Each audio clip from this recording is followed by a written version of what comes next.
프롬이 쓴 사랑의 기술에 대해서 여러분들에게 소개를 할까 합니다.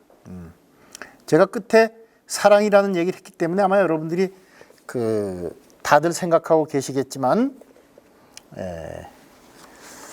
에릭 프롬은 자신이 가지고 있는 소유적인 삶의 양식 그리고 존재적 삶의 양식 중에서 존재적 삶의 양식을 선택하고 사랑을 해석하고 있어요. 물론 책으로 보면 이 책이 먼저 나온 책이에요. 이 책이 먼저 나오고 이 사람이 자신의 사상을 전부 정리해서 이 책은 가장 말년에 나온 책입니다. 근데 이 책도 읽어보면 이 내용 속에 소유냐 존재냐라는 그의 철학적인 그런 문제가 흐르고 있는 것을 우리가 알 수가 있어요. 자, 제가 이 책에서 여러분에게 가장 중요한 대목을 한번 읽어 드릴게요.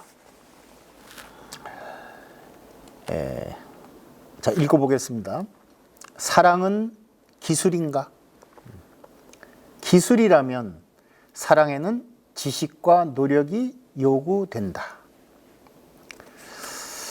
그래서 제가 이 기술이라는 말이 좀 적절하지 않다는 거예요. 그러니까 영어로 말하면 아트라고 그냥 여러분들이 이해를 해주세요. 계속 읽겠습니다. 혹은 사랑은 우연한 기회에 경험하게 되는, 다시 말하면 행운만 있으면 누구나 겪게 되는 즐거운 감정인가? 이 작은 책은 사랑은 기술이다라는 견해를 전제로 하고 있지만 대부분의 현대인들은 사랑은 그냥 즐거운 감정이라고 믿고 있다. 자, 이 책의 제목 다시 한번 보시죠. 사랑의 기술. 에릭 프롬은 사랑은 기술이다라고 하고 있는 거예요. 근데 기술, 무슨 기법, 남을 속이는 어떤 이런 것이 아니고 속임수 같은 게 아니고 지식과 노력이 필요한 것이 사랑이다라는 얘기를 하고 있는 거예요. 무슨 소리야? 그런 건 전부 인위적인 거고 사랑은 그냥 한눈에 반하는 이런 거 아니야? 다들 그런 사랑을 꿈꾸고 있죠. 저도 어렸을 때는 그랬던 것 같아요. 고등학교 시절, 대학생 시절, 그럴 때는 사랑은 이렇게 영화처럼 딱 보자마자 이렇게 뭔가 짜릿하게 이렇게 스피릿이 들어와서 서로 딱 교감이 되고 첫눈에 반한 사랑 이런 거. 수많은 영화, 수많은 연극, 수많은 문학들이 사랑을 그렇게 노래하고 있죠. 로미오와 주리엣. 어려서 물론 읽어봤어요.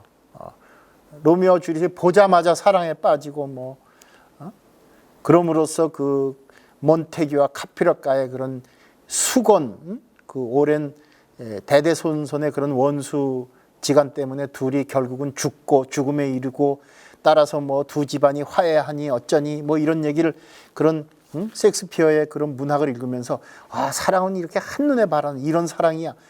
그런 걸 막 머릿속에 이렇게 꿈꾸고 왔는데 지금 가만히 생각하면 난 그런 사랑에 빠진 적이 없는 것 같고 지금 나하고 살고 있는 우리 집사람한테 그것도 아니고 만약 내가 어려서의 그런 사랑의 꿈속에 빠져 있었다면 당장 이혼해야 될 거예요 아마. 이럴 수도 있죠. 첫눈에 반했는데 나중에 보니까 아니다. 그럴 수도 물론 있을 겁니다. 그러니까 로미오와 주리엣은 소설이 너무 일찍 끝났어요. 그렇게 만약 그 소설이 비극이 아니고 해피엔딩으로 로미오와 주리엣이 그래서 잘 살았다. 근데 그들은 평생 한 번도 안 싸우고 잘 살았을까요? 그들은 혹시 중간에 로미오가 바람을 피워서 이혼하지는 않았을까요? 이런 생각을 해보는데 충분히 생각해 볼 수 있죠. 자, 계속 한번 읽어보겠습니다. 현대인이 사랑을 중요하게 여기지 않는다는 뜻은 아니다. 현대인들은 사랑을 갈망하고 행복한 사랑의 이야기, 불행한 사랑의 이야기를 펼쳐놓는 무수한 영화를 보며 사랑을 노래한 수백 가지 유행가에 귀를 기울인다. 그러나 사랑에 대해서 배워야 할 것이 있다고 생각하는 사람은 거의 없다. 이게 핵심이에요. 에릭 프롬은 사랑은 배워야 한다.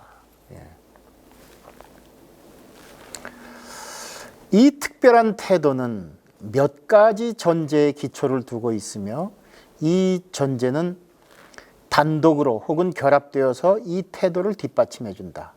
우선 대부분의 사람들은 사랑의 문제를 사랑하는, 곧 사랑할 줄 아는 능력의 문제가 아니라 오히려 사랑받는 문제로 생각한다. 그들에게 사랑의 문제는 어떻게 하면 사랑을 받을 수 있을까? 어떻게 하면 사랑스러워질까 하는 문제다. 그들은 이 목적을 추구하는 몇 가지 방법이 있다. 남자들이 애용하는 방법은 성공해서 자신의 지위와 사회적 지위가 허용하는 한 권력을 장악하고 돈을 모으는 것이다. 그리고 여성들이 애용하는 방법은 자기를 가꾸고 치장해서 성적인 매력을 키우는 것이다.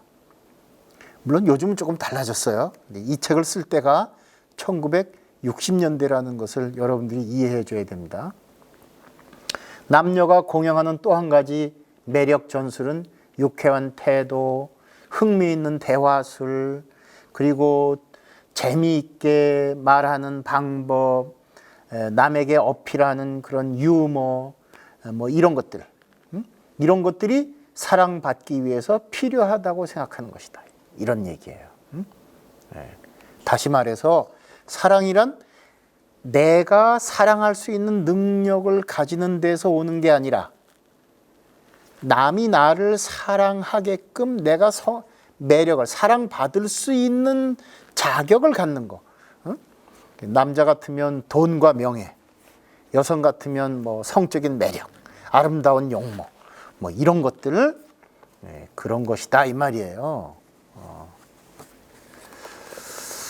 어떻습니까, 여러분들?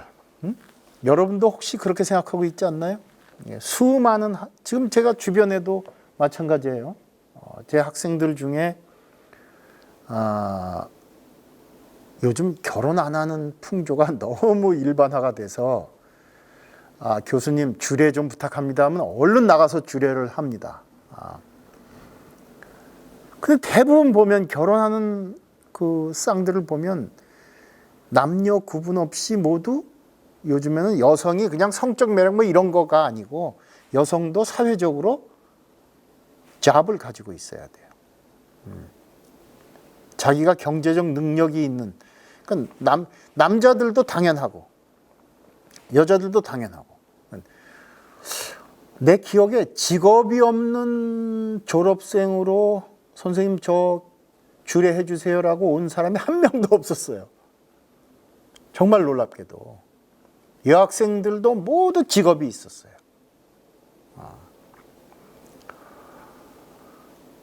현대는 그렇게 변해버린 거예요. 그럼 직업이 있다고 다 결혼하느냐? 아니에요. 오히려 직업이 있으니까 결혼 안 하겠다고 하는 젊은이들도 적지 않게 많아요. 그런데 이제 한 가지 문제는 뭐냐 하면 모두 자기가 사랑받을 자격이 있다고 생각하는 게 큰 문제예요. 그리고 에릭 프롬이 말하는 것처럼 사랑할 줄 아는 자격이라는 것이 무엇인가, 이런 데 대해서는 모두 관심이 거의 없다 이 말이에요.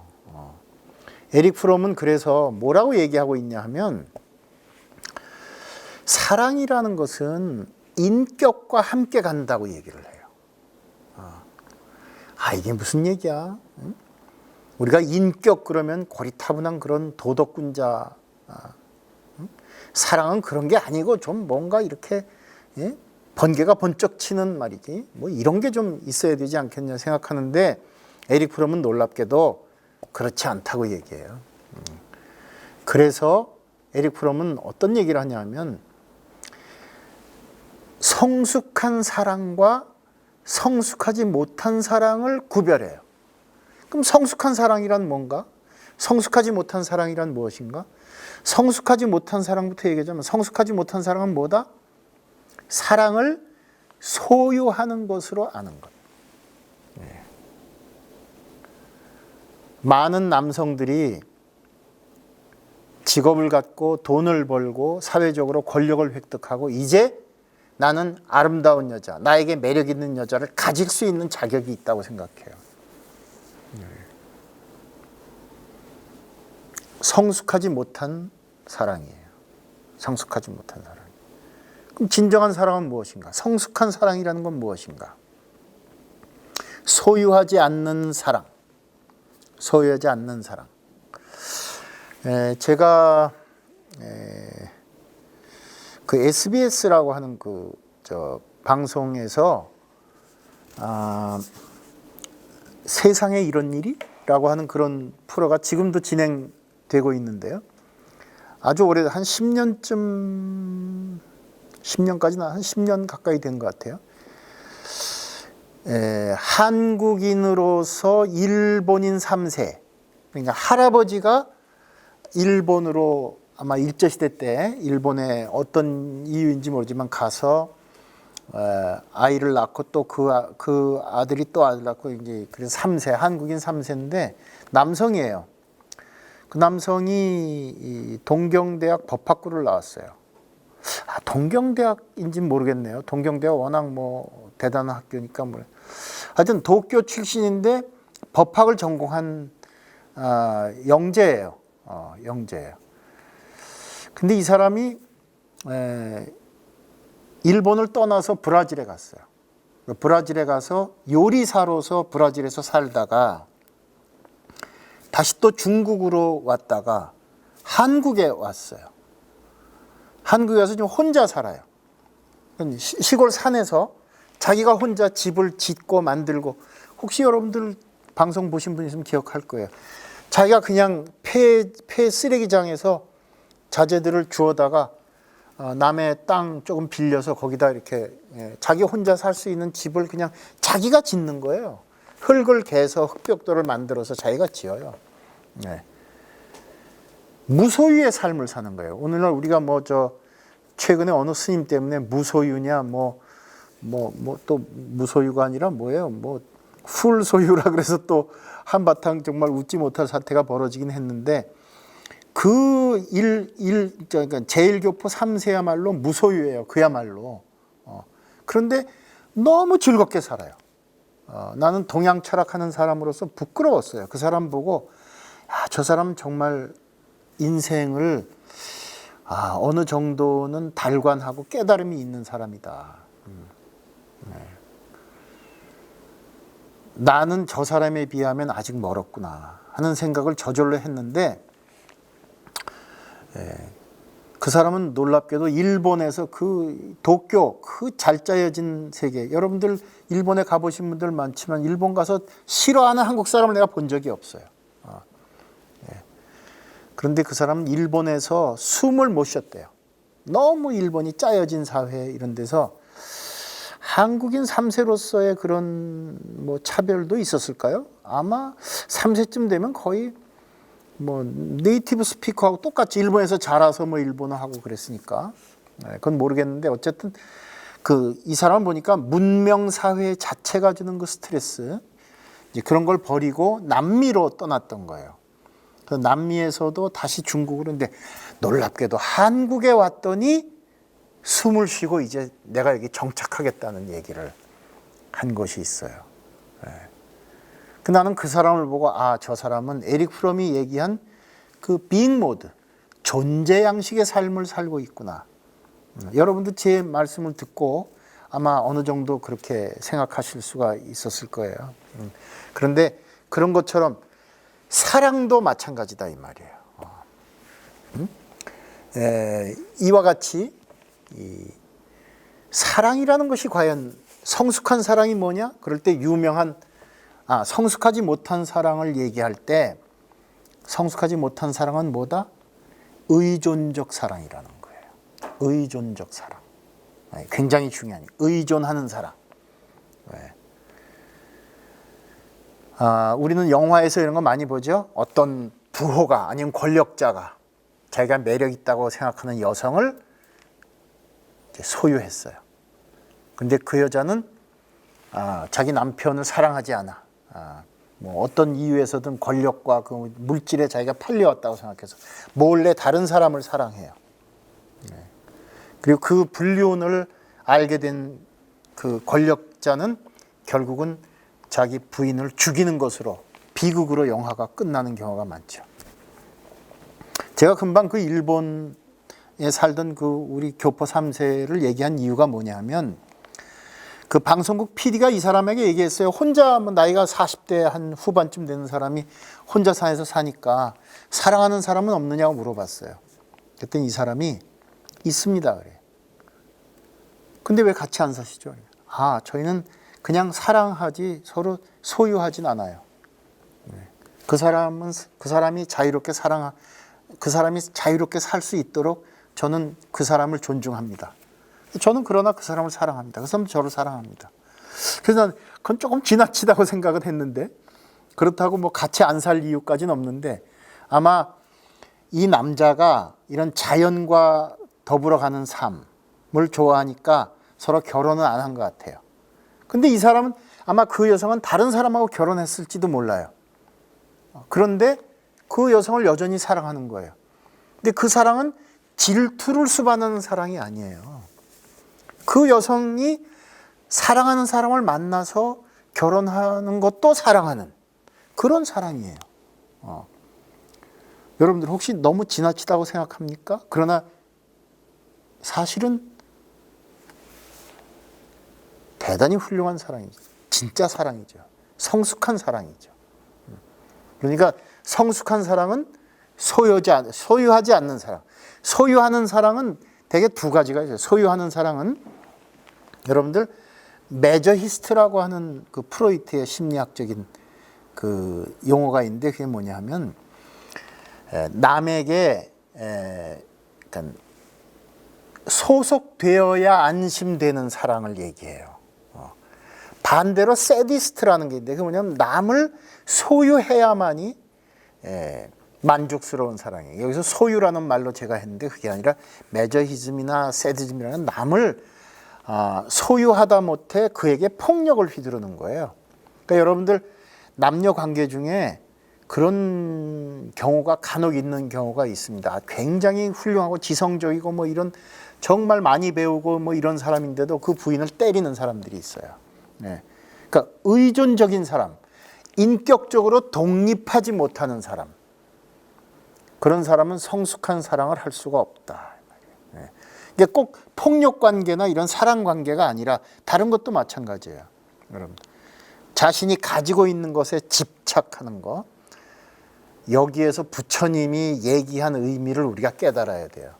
인생의 고통은 어디에서 온다? 집착에서 온다는 것. 그 집착이라는 것은 뭐다? 바로 소유의 집착이다 이 말이에요. 그러니까 부처님은 소유의 집착 중에서 제일 큰 집착을 뭐라고 그래요? 나라고 하는 집착, 아집이라고 그래요. 그런 집착을 버리는 사랑. 그러니까 그런 집착을 버렸음에도 그 속에서 진정한 나를 발견하고 타인도 그런 인격체로서 사랑하고 존중할 수 있는 그런 사랑. 그런 사랑을 이 책에서는 사랑의 기술이다.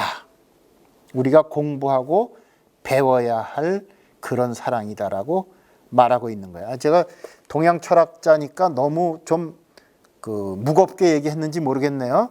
여러분들이 이 책을 통해서 이 속에 있는 내용을 한번 꼭 확인해 주기를 바랍니다. 이 책은 여기까지만 소개해 드릴게요.